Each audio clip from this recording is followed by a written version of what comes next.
Bonjour à tous. Aujourd'hui, si vous êtes là, c'est pour en apprendre plus sur la bête de Zygo. Bienvenue dans Star Wars Tales.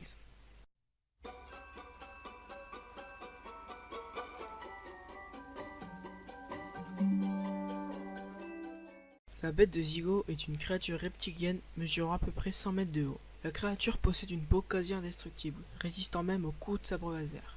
Elle est apparue pour la première fois dans Star Wars The Clone Wars saison 2. Ces créatures sont originaires de la planète Malastare. Malastare est aussi peuplée par plusieurs espèces comme les Dugs. D'ailleurs, les Dugs sont fortement liés à l'histoire de la bête.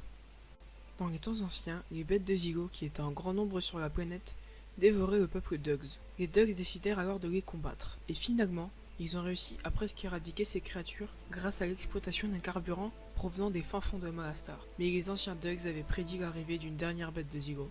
Effectivement, des années plus tard, la dernière bête de Zygo vivante a été découverte par inadvertance pendant la bataille de Malastare. Une bombe à électroprotons lancée par la République forma un cratère qui révéla la dernière bête de Zygo. Une mission de sauvetage avait été lancée pour secourir les soldats clones tombés pendant la formation du cratère. C'est durant cette mission que le maître Jedi Mace Windu et le jeune chevalier Jedi Anakin Skywalker ont découvert la créature. Les Dugs voulaient tuer la créature tandis que les Jedi voulaient seulement la maîtriser sans la tuer, dû au principe de leur ordre. Mais le chancelier Palpatine n'avait rien à faire de la vie de la créature. Il était donc d'accord avec les Dugs. Mais Anakin et le Dr Bog donna l'idée d'étourdir la créature et de faire croire aux Dugs qu'elle était morte pour l'amener sur la planète Ville Coruscant afin d'améliorer l'armure des soldats de la République. Et les Dugs avaient pour idée d'utiliser le carburant mortel sur la créature comme leurs ancêtres avaient fait, mais rien ne se passa comme prévu. Effectivement, la créature sorta du cratère et détruisit plusieurs armes et les bivouacs des soldats Dugs. Cet échec coûta la vie de plusieurs soldats. La créature fut maîtrisée grâce à des chars assourdissants qui endormaient la bête pour la transporter à Coruscant, ce qui pourrait permettre au chancelier Palpatine de connaître le secret du blindage recouvrant la créature pour l'utiliser pour l'armement militaire de la République.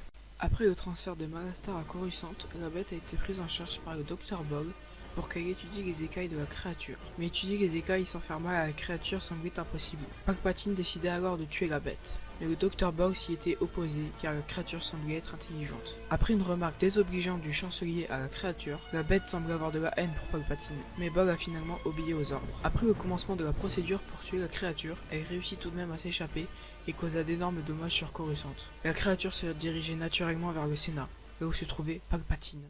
La bête captura finalement le chancelier Palpatine, mais malheureusement pour elle, le clone réussit à la tuer grâce au gaz toxique extrait du carburant de Malastare. Mais le chancelier n'en avait pas terminé avec la créature. Alors, il donna pour dernière mission à Bog de cloner la bête de Zygo. Voilà, j'espère que vous en avez appris plus sur cette créature. Les sources sont, comme vous l'avez je pense compris, Star Wars The Clone Wars et les 2 épisodes de la saison 2, la bête de Zygo et la bête de Zygo Riposte. J'espère que vous avez apprécié cette vidéo. N'hésitez pas à mettre un pouce bleu ou rouge en fonction de votre avis et de partager sur les réseaux sociaux. Ça m'aidera beaucoup. Allez, à la prochaine!